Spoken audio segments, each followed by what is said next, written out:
এবার আদালতে জিতলেন বিজয় থালাপাতি। মুসলিমরা ইচ্ছেমতো খেতে পারবে গরুর মাংস, আর নেই কোনো ভয়। দর্শক, ভারতের রাজনীতিতে গবাদি পশু বা গোমাতা ইস্যুটি বরাবরই একটি অত্যন্ত সংবেদনশীল এবং বিশাল ভোট ব্যাংকের প্রধান হাতিয়ার। বিশেষ করে কট্টর হিন্দুত্ববাদী দল বিজেপির রাজনীতির মূল কেন্দ্রবিন্দুতেই রয়েছে গরুর মাংসের উপর সম্পূর্ণ নিষেধাজ্ঞা জারির দীর্ঘমেয়াদী এক এজেন্ডা। কিন্তু এই উত্তর ভারতীয় রাজনৈতিক এজেন্ডা যখন ভারতের দক্ষিণ প্রান্তের রাজ্যগুলোতে চাপিয়ে দেবার চেষ্টা করা হয়, তখন তা এক ভয়ঙ্কর সাংস্কৃতিক, অর্থনৈতিক এবং রাজনৈতিক যুদ্ধের রূপ নেয়। মহারণে এক বিশাল এবং ঐতিহাসিক বিজয় ছিনিয়ে আনলেন তামিলনাড়ুর নতুন মুখ্যমন্ত্রী, দক্ষিণী সিনেমার মেগাস্টার বিজয় থালাপাতি। তামিলনাড়ুতে গরুর মাংস উৎপাদন এবং গরু প্রক্রিয়াজাতকরণের উপর মাদ্রাজ হাইকোর্ট যে সম্পূর্ণ নিষেধাজ্ঞা জারি করেছিল, ভারতের সুপ্রিম কোর্ট সোমবার অর্থাৎ 13 জুলাই এক ঐতিহাসিক আদেশের মাধ্যমে তার উপর সরাসরি স্থগিতাদেশ দিয়েছেন। এই রায়ের ফলে তামিলনাড়ুর মুসলিম সম্প্রদায়, দলিত এবং প্রান্তিক সাধারণ মানুষের উপর থেকে এক বিশাল আইনি খরা চিরতরে সরে গেল। এখন আর কোনো কোরবানি বা দৈনন্দিন খাদ্যাভ্যাসে গরুর মাংস গ্রহণ নিয়ে সাধারণ মানুষের মনে কোনো আইনি ভয় বা আতঙ্ক রইল না। কিন্তু থালাপাতি বিজয়ের এই আইনি বিজয় কেবল একটি আদালতের রায় নয়, এটি মূলত নরেন্দ্র মোদী এবং অমিত শাহের নেতৃত্বাধীন বিজেপির কট্টর হিন্দুত্ববাদী এজেন্ডার কফিনে একটি বিশাল পেরেক ঠুকে দিয়েছে। কিভাবে মাদ্রাজ হাইকোর্টের রায়কে সুপ্রিম কোর্টে গিয়ে চ্যালেঞ্জ করলেন বিজয় থালাপাতি, কেন এই রায় দক্ষিণ ভারতের রাজনীতির জন্য এত বেশি গুরুত্বপূর্ণ, আর মোদীর কপালে কেন এই মুহূর্তে চিন্তার এত গভীর ভাঁজ পড়েছে। দর্শক, পুরো বিতর্কের সূত্রপাত হয়েছিল গত 27 মে। মাদ্রাজ হাইকোর্টের বিচারপতি GR স্বামীনাথন এবং বিচারপতি D লক্ষ্মীনারায়ণের সমন্বয়ে গঠিত ডিভিশন বেঞ্চ হঠাৎ করেই এক অভাবনীয় রায় দিয়ে বসেন। তারা 1976 সালের একটি পুরনো সরকারি আদেশের কথা উল্লেখ করে রাজ্য জুড়ে গরু এবং বাছুর প্রক্রিয়াজাতকরণের উপর তাৎক্ষণিকভাবে সম্পূর্ণ নিষেধাজ্ঞা বা ব্ল্যাঙ্কেট ব্যান জারি করে বসেন। বিচারপতি স্বামীনাথন তার রায়ের পর্যবেক্ষণে ভারতের সংবিধানের 48 নম্বর অনুচ্ছেদের কথা উল্লেখ করেছিলেন, যেখানে কৃষি ও পশুপালনের আধুনিকায়নের পাশাপাশি গবাদি পশু সংরক্ষণ করার বিষয়ে রাষ্ট্রকে উদ্যোগী হবার কথা বলা হয়েছে। তিনি আরও দাবি করেন, ভারতীয় ঐতিহ্যে গরুকে দীর্ঘদিন ধরেই বিশেষ মর্যাদার প্রাণী হিসেবে দেখা হয়। এই রায়ের পরেই তামিলনাড়ুর মুসলিম সম্প্রদায়, দলিত জনগোষ্ঠী এবং চামড়া শিল্পের সাথে জড়িত লাখ লাখ মানুষের মধ্যে চরম আতঙ্ক ছড়িয়ে পড়েছিল। বিশেষ করে আসন্ন কোরবানি ঈদকে সামনে রেখে এই রায় এক বিশাল ধর্মীয় এবং সামাজিক সংকট তৈরি করে। কারণ মাদ্রাজ হাইকোর্টের নির্দেশ অনুযায়ী মাংসের জন্য পশু প্রস্তুত করতে হলে কেবল সরকারি লাইসেন্সপ্রাপ্ত নির্দিষ্ট কেন্দ্রগুলোতেই তা করতে হতো। মাদ্রাজ হাইকোর্টের এই রায়ের পর বিজেপির কট্টরপন্থী নেতারা যখন ভেতরে ভেতরে উল্লাস করছিলেন, ঠিক তখনই দৃশ্যপটে এক বিশাল কাউন্টার অ্যাটাক নিয়ে হাজির হন তামিলনাড়ুর নতুন মুখ্যমন্ত্রী থালাপাতি বিজয়। তিনি খুব ভালো করেই জানতেন, দ্রাবিড় সংস্কৃতির এই রাজ্যে উত্তর ভারতের গো রাজনীতি চাপিয়ে দেওয়ার অর্থ হল সাধারণ মানুষের খাদ্যাভ্যাস এবং কৃষকদের পেটে সরাসরি লাথি মারা। তাই বিন্দুমাত্র কালক্ষেপণ না করে থালাপাতি বিজয়ের নেতৃত্বাধীন তামিলনাড়ু সরকার সরাসরি ভারতের সুপ্রিম কোর্টে একটি বিশেষ লিড পিটিশন দায়ের করে বসেন। সুপ্রিম কোর্ট তামিলনাড়ু সরকারের আইনজীবীরা অত্যন্ত তীক্ষ্ণ এবং অকাট্য আইনি যুক্তি তুলে ধরেন।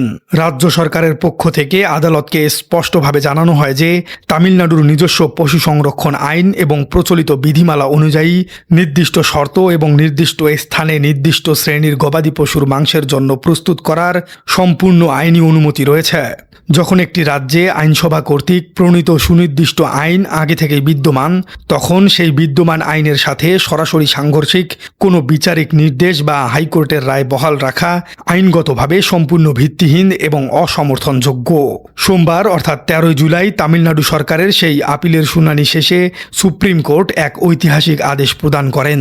সর্বোচ্চ আদালত মাদ্রাজ হাইকোর্টের সেই সম্পূর্ণ নিষেধাজ্ঞার রায়ের উপর সরাসরি স্থগিতাদেশ বা স্টে অর্ডার জারি করেন। সুপ্রিম কোর্ট তাদের পর্যবেক্ষণে অত্যন্ত গুরুত্বপূর্ণ একটি মন্তব্য করেন। তারা বলেন, হাইকোর্টের রায়ে কিছু বিষয় পুনর্বিবেচনার প্রয়োজন রয়েছে। সুপ্রিম কোর্টের এই একটি মাত্র আদেশের ফলে তামিলনাড়ুর সামাজিক চিত্র মুহূর্তের মধ্যেই পাল্টে গেছে। এই রায়ের সবচেয়ে বড় ইতিবাচক প্রভাব পড়বে আসন্ন কোরবানির ঈদে এবং প্রান্তিক জনগোষ্ঠীর দৈনন্দিন জীবনে। বিভিন্ন ধর্মীয় এবং সামাজিক সংগঠনের প্রতিনিধিরা এর আগে যে শঙ্কা প্রকাশ করেছিলেন তা এবার পুরোপুরি দূর হয়ে গেল। তারা আদালতকে জানিয়েছিলেন যে উৎসবের সময়ে বিপুল সংখ্যক পশুর আনুষ্ঠানিকতা সম্পূর্ণ করার প্রয়োজন মেটানোর মতো সক্ষমতা অধিকাংশ লাইসেন্সপ্রাপ্ত কেন্দ্রই নেই। তাই সম্পূর্ণ নিষেধাজ্ঞা থাকলে ধর্ম পালনে এক বিশাল বাধার সৃষ্টি হতো। সুপ্রিম কোর্টের এই রায়ের ফলে মুসলিমরা এখন নিশ্চিন্তে এবং উৎসবমুখর পরিবেশে তাদের কোরবানি পালন করতে পারবেন। পাশাপাশি দলিত এবং প্রান্তিক হিন্দুরা, যাদের প্রধান প্রোটিনের উৎস হল গরুর মাংস, তারাও নিজেদের খাদ্যাভ্যাস ধরে রাখতে পারবেন বিনা বাধায়। এই পুরো আইনি লড়াইয়ের আড়ালে লুকিয়ে আছে এক বিশাল ভূরাজনৈতিক সমীকরণ। ভারতের কেন্দ্রীয় ক্ষমতায় থাকা বিজেপির সবচেয়ে বড় আক্ষেপ হল তারা আজ পর্যন্ত দক্ষিণ ভারতের রাজ্যগুলোতে, বিশেষ করে তামিলনাড়ুতে নিজেদের কট্টরপন্থী রাজনীতির শেকড় কোনোভাবেই গড়তে পারেনি। দ্রাবিড় রাজনীতির এই দুর্গে ধর্মের চেয়ে নিজস্ব সংস্কৃতি, স্বাধীন খাদ্যাভ্যাস এবং ভাষিক আত্মপরিচয় অনেক বেশি শক্তিশালী। বিজেপি ভেবেছিল মাদ্রাজ হাইকোর্টের এই রায়ের মাধ্যমে তারা তামিলনাড়ুতে পেছন দরজা দিয়ে তাদের গো রক্ষার এজেন্ডা খুব সহজেই বাস্তবায়ন করতে পারবে। এতে করে রাজ্যে মেরুকরণের রাজনীতি শুরু করা সহজ হতো।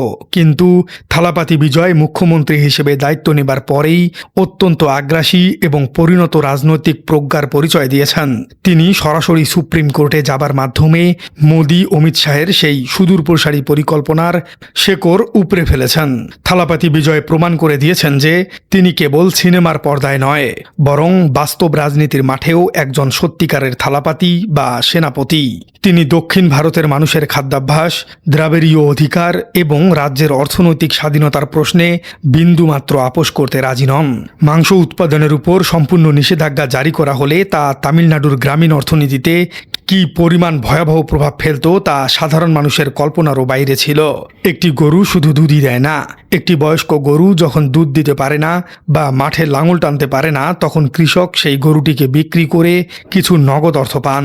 সেই অর্থ দিয়ে কৃষক নতুন একটি বাছুর কিনতে পারেন বা সংসারের জরুরি প্রয়োজন মেটান। হাইকোর্টের রায়ের কারণে যদি এই প্রক্রিয়াটি পুরোপুরি বন্ধ হয়ে যেত, তবে লাখো কৃষক চরম অর্থনৈতিক বিপদে পড়তেন। একটি অক্ষম গরুকে প্রতিদিন খাওয়ানোর খরচ বহন করা গরিব কৃষকদের পক্ষে কোনোভাবেই সম্ভব হতো না। এছাড়া তামিলনাড়ুতে চামড়া শিল্পের অর্থাৎ লেদার ইন্ডাস্ট্রির একটি বিশাল বাজার রয়েছে। এই শিল্প থেকে প্রচুর পরিমাণে বৈদেশিক মুদ্রা অর্জিত হয় এবং লাখ লাখ শ্রমিক সরাসরি এই শিল্পের সাথেই জড়িত। সুপ্রিম কোর্টের স্থগিতাদেশের ফলে এই বিশাল চামড়া শিল্প রাতারাতি ধসে পড়ার হাত থেকে রক্ষা পেল এবং লাখ লাখ প্রান্তিক শ্রমিক কর্মহীন হবার হাত থেকেও বেঁচে গেলেন। মাদ্রাজ হাইকোর্ট যে সংবিধানের 48 নম্বর অনুচ্ছেদের দোহাই দিয়েছিল, আইনি বিশ্লেষকদের মতে তার প্রয়োগও এখানে সঠিক ছিল না। Directive principal of state policy বা রাষ্ট্র পরিচালনার নির্দেশমূলক নীতি অংশের অন্তর্গত এই অনুচ্ছেদটি কোনো আইনিভাবে বাধ্যবাধকতামূলক নয়। এটি মূলত রাষ্ট্রকে একটি দিক নির্দেশনা দেয় মাত্র। প্রিয় দর্শক, কট্টরপন্থী মোদির বিজেপির ভারতের মধ্যেই আদালতের মাধ্যমে গরুকে আবার কোরবানি দেয়া এবং গরুর মাংস খাবার উপর নিষেধাজ্ঞা তুলে নেয়ায় বিজয় থালাপাতির এই বিষয়টিকে আপনি কিভাবে দেখছেন? কমেন্টে জানিয়ে দিন আপনার মূল্যবান মতামত। আর আমাদের চ্যানেলে নতুন হয়ে থাকলে চ্যানেলটি সাবস্ক্রাইব করে বেল আইকনটি বাজিয়ে দিন। দেখা হচ্ছে পরবর্তী কোনো ভিডিওতে।